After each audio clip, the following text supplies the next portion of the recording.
Good evening, everybody. Thank you for coming to our Angels Rest monthly blessing. We appreciate having you here, and for all you folks at home, good evening.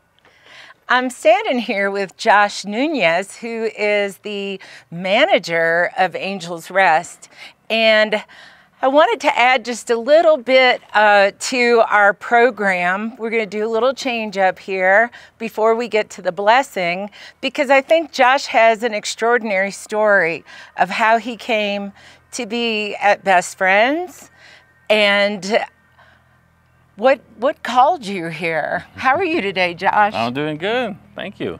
Again, my name is Josh, and I am originally from Southern California. I've been in the area for about 8 years, and in about 10 years ago, actually I made the trip from Southern California to over here in Kanab. And just like everybody else, I ended up taking the tour like they do have that goes around the whole sanctuary, and I was with my daughter at the time, my eldest daughter, and she said at the end of it, you know what, Dad, I can see you working here. Like, this is a beautiful place. And, you know, I've always been an animal lover. I've always had multiple pets. So that thing came kind of natural to me. And as time... It's funny how she zeroed in on that. Huh? She is. And now she actually, speaking of, you know, she goes to Oregon State University for animal health care. So it's wow. we were all working in the same department.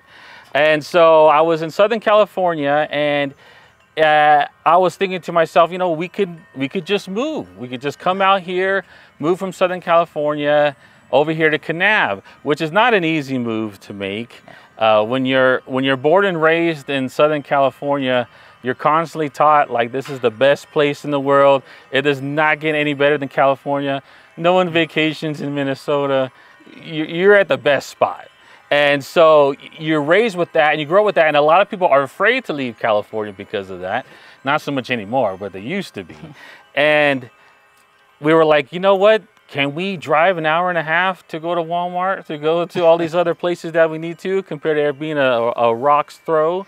And like, let's do it. And so when I first moved out here, I had a position through the Kanab Paiute tribe, and was living on the reservation out there, and eventually that morphed into getting a position here at Angels Rest. I looked on it online, did a bunch of phone calls and emails, and it called to me just being the caretaker for Angels Rest. That's all it really said. I remember seeing it before, but I didn't really know too much of the history. And as time went on, it worked out. I got a lot of guidance with Kirk, Mr. Dave, and they really showed me the ropes. And now going on almost 6 years, 7 years later, I'm now the manager of this department, and it has meant a lot to me. I'm fortunate to work at one of the most special places in the world, really. I'm proud to say that I work here because this is one of the most unique places you'll ever go to. There's no other Angels Rest anywhere. There's no other overlook. This is one of a kind, and I'm very proud of that. Well, thank you. You know, Angels Rest was put together to have a place for us to memorialize the animals who have crossed our paths and touched our hearts. And if you can tell, those of you on listening in the background, the chimes are going really good today. We have a little bit of a wind, and those chimes are in the key of D? Yes, that they are. Yes, we have over 2,000 of them from the north end all the way to the south end. Wow. Mm-hmm. Well, as we go on, continuing with our monthly blessings, we'd like to bring up certain parts of your, the life and work and care of what you do here, but also the staff that take care of this amazing and sacred place. So thank you so much, Josh. No, thank you.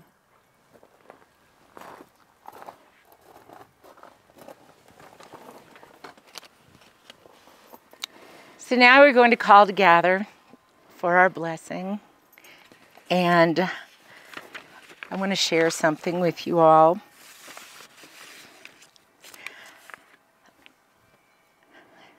You know, I always have these moments before the Angels Rest blessing of what is it? What is speaking to me right now? Like, I want to open my mind and open my heart. And, you know, I think about, you know, like everyone else, we all go through cycles in our lives of, oh, geez, worry and being scared, being happy, great things happening. Oh, a family member or a friend now is facing an illness, or look at the folks in Maui, or, you know, oh my gosh, there's a hurricane going into Florida. And we, you know, we live in this juxtaposition all the time of, yay, life is great. Oh, what is that? How did that happen? And I know that you, being empathetic souls such as myself, your heart goes out to everyone who struggles. And we wish that, you know, everything could be smooth and uncomplicated, but we know that's not the way of the world. And some of the times, most of the times, those rough patches actually help us realize just how strong we are and help us understand how precious this life is that we have here on earth. And I was laying in bed the other night, and I was working on going to sleep because I don't know about you, I have to work at it. I don't just poof, fall over. And I'm laying there, and I was thinking about, all of a sudden, I was thinking about a prayer that I said when I was a child. And my mom taught me this prayer, and I said it every night. Now I lay me down to sleep. I pray the Lord my soul to keep. If I should die before I wake, I pray the Lord my soul to take. Now, at a very young age, I had no idea what death was, and certainly didn't know that it could snatch me in the middle of the night. I you know, just said that prayer. And being born and raised in New Orleans, of course, we're Catholic because everyone in New Orleans is Catholic. Excuse me. But this prayer is by no means, I'd say, denominational. It's something that I looked up, and it's been heralded throughout the ages and changed and morphed into many different iterations of this prayer.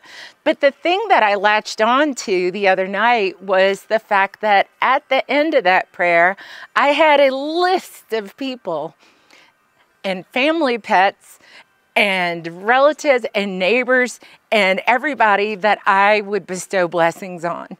And I had them in, you know, in order: Mom, Dad, Karen, Whitey, Petey, you know, Grandma, Grandpa, all the way down to cousins, friends, Mr. Hosey down the street who had the arthritis, which I had no idea what it was, but it seemed to be very concerning to him. So as his young neighbor, of course, I added him to the end of my prayer list. And every night I would either add or take away, depending on order of importance, or, you know, if something really big came up, I'd zero in on that. And I started to realize, as I'm laying there trying to fall asleep, I'm lying down thinking, all throughout the day, my mind accumulates, my brain accumulates, so-and-so lost her baby. The people in Maui are devastated. I'm praying that this isn't cancer. You know, like all these things that you hear from family and friends all day long and you see on the news. And then there's the rejoicing parts, like, oh, she got an A, or, you know, whatever it is.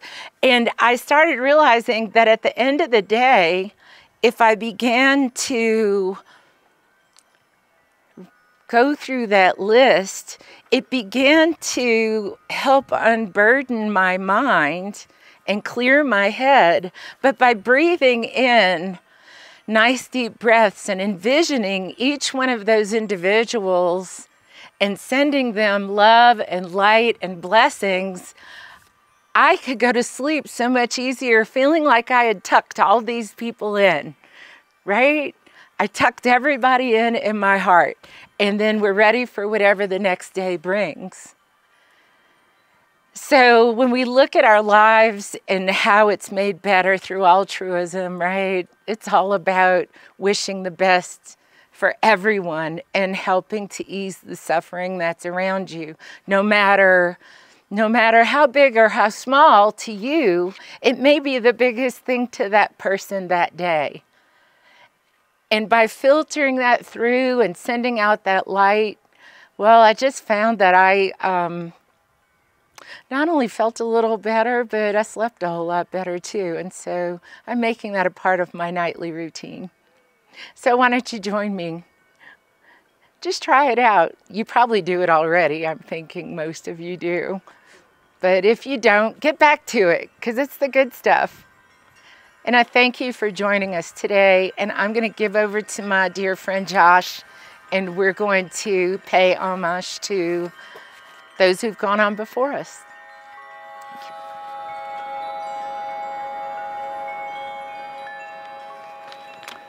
Hello again. At this point in the program, we will talk about some of our little guys that here at the sanctuary that have passed on in this past month. Now in Dogtown, unfortunately, we did lose a lot of famous, well-loved dogs. Whistler, Yara, Muscleman, Barley, and Ricky. And in cat world, we lost the beaver kittens, Step, Piper, Alchrist, Anhel, Lunchable, Ontario, and Ravis.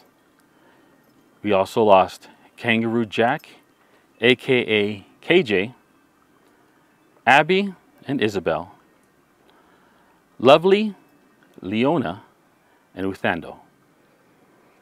And the tributes that were sent in were for Scout, Butterscotch, Ashley, Star, Haley and Vinnie Haley, Sheldon and Fuzz, Jack Johnson, Duke, Ginger, Shadow, George, Chance and Prince, Comet and Aurora, Bo, Evie, George, Cookie, Jezzy and Buddha, Precious Boy, Squeaky, Maggie, Katzella, and Umer Dog, Nicola, Julie, and Gemma. Now there were also stories sent in as well. It's difficult to sum up Jackson in a few sentences. I'm 73 and have had my dogs most of my life. Somehow, Jaxie was different. Perhaps that was the result of my retiring and the two of us spending so much time as an us. He was so smart and eager to please. And I know that this may sound odd, but I'm convinced he was intuitive and empathetic to an unusual degree. He knew instinctively to be gentle with puppies, babies, and the elderly or infirm. He never begged, but sat quietly by my chair, knowing that the last bite would be his. So why make a fuss? She surprised and delighted me every day. When it came time for him to pass, we had a string of people stopping in to wish him Godspeed. I hope he is now with the rest of my beloved four-legged friends, waiting for my arrival to complete our pack. Rocky was born in Panache, California on July 4th, and although a dedicated American canine, we, his family, were his true country. He lived his life to honor and protect us, no matter the cost to himself. He spent his early years running, hiking, swimming. He was not the one to sit around. He was always on the move, ensuring his family stayed together and was safe. He hated to be separated from us, and as such became a welcome addition to our offices and our vacations. His last years, he traveled across the U.S. and fell in love with the cool plains of Wyoming and the breezy shores of Lake Michigan. His last days were spent doing what he loved most, being with his family. Rocky filled our hearts with love and joy, and although we know he is happy and healthy again, we will always wish for one more day with him. He will always be missed. This one goes for Ben. I was volunteering at the animal shelter when your pet parents dropped you off at 10 years of age and weighing 32 pounds. We wondered if you could walk. You were so confused, but as you looked up so sweet and lovingly with your orange tabby face, I just knew I was meant to be your new pet parent. I brought you home, and you bonded with my black cat, Patch. People say I saved you as you gradually lost weight and could finally walk climb the stairs, reach to scratch your ear and groom yourself. However, I know you really saved me. You gave me so much more in comforting me in times of need and loving me. You taught me the importance of loving and comforting others, taking care of oneself, exploring new things, persevering despite adversity, and enjoying each day. I do miss you, sweet Ben. Now at this point, if any of you had any stories you would like to share with the rest of the crowd, it's completely up to you. It doesn't have to be someone recently. If you had a pet that maybe passed away a little while ago, you'd like to share a little bit of stories, it's up to you. Oh, go right ahead. So I came out here from Florida to lay to rest Tammy Marie. It probably happened in a few weeks. I adopted her from a local shelter back in Michigan, where I'm originally from. I went to the shelter that day. I never had a cat before. Didn't have pets as a child. My parents were kind of against it. So we just went to the shelter that day. It was the Humane Society. And I'll never forget that day. It was June 28th, 2007. I went into the last cat room of that shelter, and she was in a little cage in the back. She was about a year old, and she was the only cat that came up to the cage doors and was looking my finger through the door. And a few hours later, she was in her carrier, and I had my first cat. Oh, nice. She was with me through so much. We went through so much together. When my older brother was deployed twice overseas because he is in the Army, she was with me the whole time with my family, and his wife wondered if he was going to come home safely. All right. Sadly, back a few years ago, she developed kidney disease, and we didn't know it and catch it fast enough, and I had to make a difficult choice, the hardest one in my life, to let her go to Rainbow Bridge. I miss you every day, baby. I started fostering for best friends 2 years ago in her memory, and I hope every day I can continue to honor her memory. I miss you, baby. I hope you see from Rainbow Bridge every day what I do in your memory, and I love you. And that's my baby. That's Tammy Marie. She was about 13 years old when she crossed Rainbow Bridge. Well, thank you for sharing that with all of us. I know we all have stories similar to that, and we've all gone through that same loss. I want to thank you guys for this.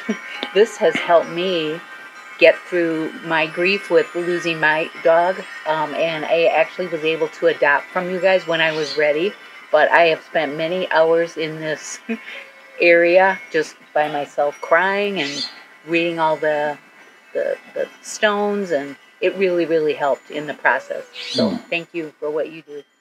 And thank you for all the fostering you do. I have not fostered, but I did adopt from here. Oh. I skipped the fostering and I want him and took him home. So. Well, at this point, I'd like to offer a moment of silence for all of our little friends and loved ones that we've lost either recently or along the way in our lives.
So thank you all for your stories. They're very beautiful. And I know you can't see this lovely young lady right here, but she has her kitty who is a blind kitty who seems to be doing very, very well in the outside in her harness.